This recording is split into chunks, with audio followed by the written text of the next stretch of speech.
Listo.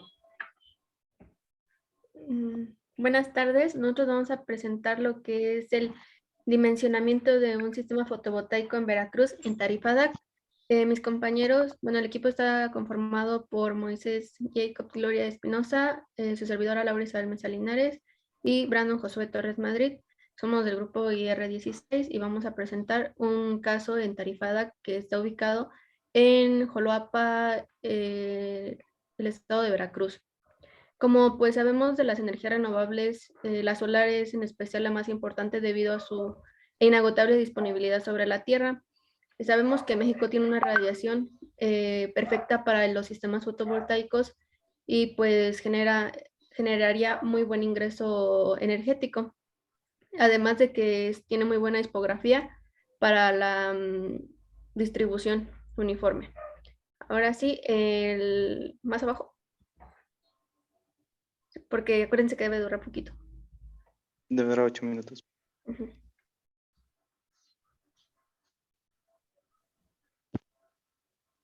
Bueno, como podemos observar, aquí está el recibo que nos lo presentó una señora que es María Eugenia Martínez de la Cruz, creo. Se encuentra en tarifa DAC debido al incremento de que estaba consumiendo demasiada energía por un cargador Tesla. Más abajo. Ahí podemos observar que el costo por el alto consumo es de aproximadamente 7,000 pesos. Y pues para hacer el dimensionamiento tenemos que saber también cuál es nuestro consumo promedio o el consumo que se necesita. Entonces lo que hacemos es tomar los 5 bimestres del recibo de la parte de atrás, sumarlos más el actual y dividirlos entre 6 bimestres, que eso nos da igual a nuestro promedio. O también podemos tomarlo de la siguiente manera, que sería lo mismo que como podemos ver en la tabla, sería el consumo de los 6 bimestres y checar cuántos días trae cada bimestre y ahí podemos observarlo. Por ejemplo, es dividido entre los 365 días del año y pues para esto también necesitamos saber lo que son nuestras horas solar pico. Y como podemos ver, ahí en la fórmula está dividido que nuestro consumo de 21,000 dividido entre los 365 días del año nos da un consumo de 57,90 kilowatts hora. Ahora, pues nuestro sistema tiene que ser al 80%. ¿Por qué lo ponemos al 80%? Por disponibilidades de CFE, que es recomendado también. Aparte, en el manual que observamos, dice que pues es como una variante, podemos ponerlo al 80-90%. Sin embargo, al 100% no se podría porque no aplicaríamos lo que es el consumo menos el gasto. El consumo menos la generación fotovoltaica que podríamos tener. Entonces, ahora lo que hacemos es buscar nuestras horas solar pico de Veracruz y podemos también ahí sacar un promedio, que nuestro promedio es de 5,18, como se observa en la tabla y en la gráfica. Y ahí tenemos los meses, que son sus variantes. Ahora, para sacar el cálculo de paneles es igual el consumo total promedio entre 6, que 6 son los bimestres, y eso nos da un total de 3,522,33 kilowatts hora. Ahora, eso lo vamos a dividir entre 61 días del bimestre, que nos da igual a 57,90, como hicimos en la parte de arriba. Ahora, para saber el número de paneles, tenemos que sacar lo que es el consumo diario. Lo tenemos que dividir entre nuestras horas solar pico, que habíamos sacado como promedio de 5,18 y nos da un total de 11,17 kilowatts hora. Ahora, para sacar completamente el número de paneles que nosotros necesitamos, es dividir ese consumo entre la potencia total del panel. Nuestra potencia total es de 405. A continuación vamos a ver lo que es el panel, pero nos da un total de 27 paneles. Y para eso nosotros necesitamos, como dijimos anteriormente, que el consumo fuera al 80%. Sabiendo que es al 80%, es un total de 22 paneles. Y pues bajamos. Ese es el panel que nosotros seleccionamos, Elite Plus PV Módulo. Es un panel que es monocristalino y pues es eficiente debido también a que sabemos que los paneles monocristalinos son más caros que los policristalinos. es en un costo muy aceptable, que es de aproximadamente 6,000 pesos, y si los compras alrededor de 10, te dan un costo más bajo. Y pues lo siguiente es que tenemos que saber que en la zona que se tiene que implementar el sistema, tiene que quitarle lo que es las sombras, pero como podemos observar, va a ser en un techo donde no tiene sombras, y pues los ángulos pueden ser los indicados correctamente, que es a 90 grados dirigidos hacia el sur. Y pues ya, síganle, chicos. Ok, en cuanto a los módulos fotovoltaicos, estos están compuestos por el arreglo eléctrico de semiconductores, y pues a partir de esta forma es como se aprovecha la captación de la energía solar. Químicamente, en cuanto a la excitación de electrones libres, pues los materiales presentan variaciones en sus parámetros eléctricos, o lógicamente ante la variación de temperatura en el ambiente, y como se muestra en la siguiente tabla. En esta parte de la tabla podemos observar parámetros que el proveedor nos da acerca del panel fotovoltaico. La potencia máxima temperatura, el coeficiente de potencia máxima de temperatura es de menos 0.38%. El voltaje del circuito abierto es de menos 0.05%. La corriente, el coeficiente de cortocircuito en la temperatura es de 0.05%. La temperatura a la que opera el panel es a menos 40 o a más 85.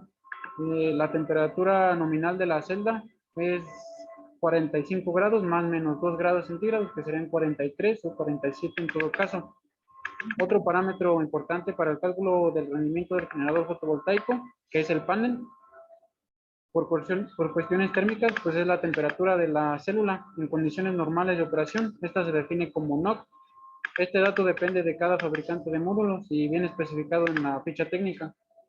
Un valor cercano pues, a un criterio de diseño promedio al comparar diversos módulos fotovoltaicos en el mercado que es mexicano es de 45 grados en la célula a una temperatura promedio de 20 grados en el ambiente.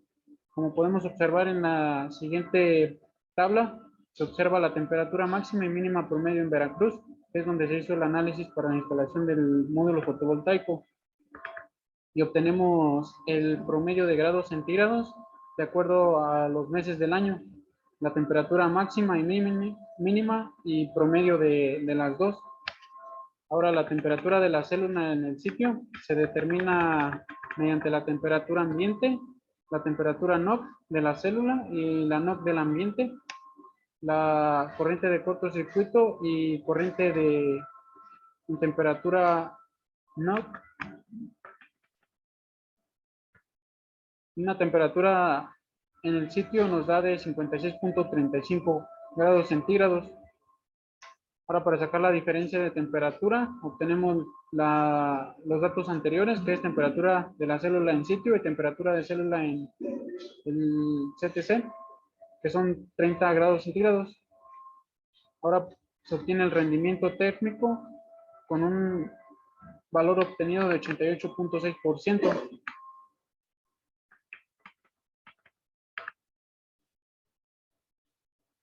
Laura, ¿me puedes apoyar en esa parte, por favor?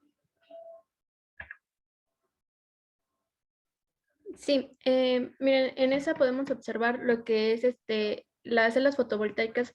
En las primeras instalaciones tienen un 90% concluido, pero alrededor del primer año tienen un menos 3%, y alrededor de los 10 años, de los 12 años, perdón, se presentaría lo que es la disminución del 10%, o sea, estaría a un 80% aproximadamente. Sin embargo, esta célula con la que nosotros estamos trabajando, incluso a los 10 años se presentaría con un 90.88%, e incluso su disminución sería aproximadamente hasta los 25 años, o sea que genera muy buen voltaje, y por eso se eligió también este módulo. Si fuera un policristalino, su eficiencia iría bajando de alrededor del 10% cada 12 años. Se me trabó un poco la compu. Ya va. Ok, en cuanto al rendimiento general del sistema fotovoltaico,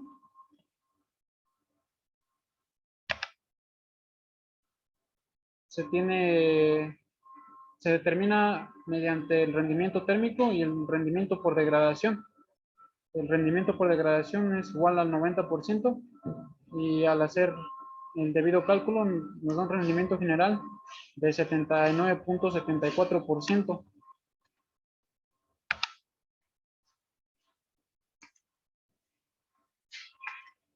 En cuanto al rendimiento de los conductores, los datos que tenemos pues son módulos de silicio cristalino de 72, tensión en el máximo punto de potencia por célula es de 0.78 volts. La potencia máxima por célula es 5.62. La longitud de los conductores de salida de cada módulo es de 1.2 metros. El área transversal del conductor es de 4 milímetros cuadrados. Las condiciones que nosotros tenemos para este panel es que el material del cual está fabricado es de cobre con una resistividad de 25 grados centígrados. La longitud total del circuito es la multiplicación de los dos conductores, los MC4 de fabricación del módulo, multiplicado por los 22 módulos. Entonces obtenemos la resistencia del circuito, que es igual a 0.2244 ohms, la corriente de operación del circuito, que es 9.66 amperes, la potencia en pérdida de transmisión del circuito, que obtenemos 20.94 watts, que sería la potencia que se queda en los conductores. El porcentaje de pérdida en conductores pues nos da una pérdida de 0.0235%. Ahora bien, sabemos que trabajando con los datos anteriores, pues se tiene que saber las conexiones al inversor y obtenemos una distancia de 22 metros. Calculamos el área transversal de los conductores para corriente directa. Los datos que tenemos, pues es la longitud del circuito, es el doble de la distancia entre la caja de conexiones y el inversor, ya que se está trabajando con circuito de sede, entonces pues sería igual a 44 metros en realidad, es igual a 0.04 kilómetros. Y así es como quedaría el arreglo de nuestros módulos fotovoltaicos con las conexiones que se tienen que hacer para que todas lleguen al inversor central.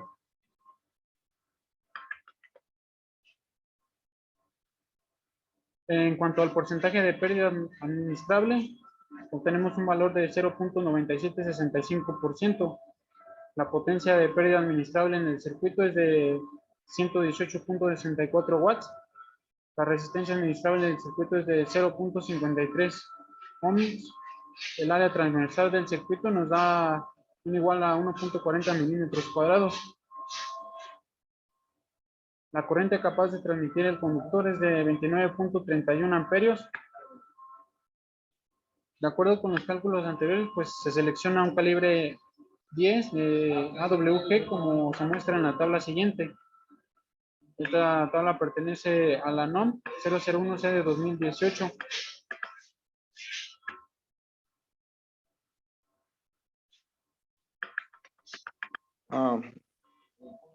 Se conecta a un inversor Solis 710 de 4G con una salida de 8800 watts y con una altura de 20 metros y con un voltaje de 220 volts. Para la corriente de salida del inversor, tenemos nuestros datos que es 8800 watts sobre 220 por 1 por el factor, que nos da un total de 40 amperes. Y para el porcentaje de pérdidas admisible se multiplica el 1% por 820 por el 1%, que nos da un total, que para eso tenemos que calcular la impedancia, que es de 0.055, la impedancia lineal, que es de 1.375 ohms sobre km, y de acuerdo con el valor de la impedancia de 675 ohms sobre kilómetro, y a la altura de resistencia obtenemos una temperatura de 20 grados con un valor de 1.35 ohms sobre kilómetro. Y para eso se toma el valor inmediato superior, que es de 2.102 ohms sobre kilómetro, y por lo tanto el calibre del conductor es de 8 AWG con un área de sección transversal de 8.37 milímetros cuadrados. Y con esto pues se determina el rendimiento general del sistema. Entonces, tenemos que el rendimiento general es igual al rendimiento de todo el sistema fotovoltaico por el rendimiento del inversor, por el rendimiento de los conductores. Y haciendo el respectivo cálculo, obtenemos que el rendimiento general es de 58%. Ahora obtenemos el rendimiento total del sistema, sumando los valores de los rendimientos y sacando el promedio, obtenemos un rendimiento total del sistema de 89.175%. Ahora se determina la potencia en watts que se van a instalar, que sería el mayor que podría arrojar el sistema, la mayor potencia que podría arrojar el sistema. Y esto es igual al consumo de energía al día, que es 46.32 kWh, sobre el recurso solar, que obtenemos el promedio de horas pico solar, que es 5.18 por el rendimiento total del sistema, que es este de aquí. Obtenemos una potencia, pico solar, es de 10.47 kilowatts, lo que nos podría arrojar nuestro sistema.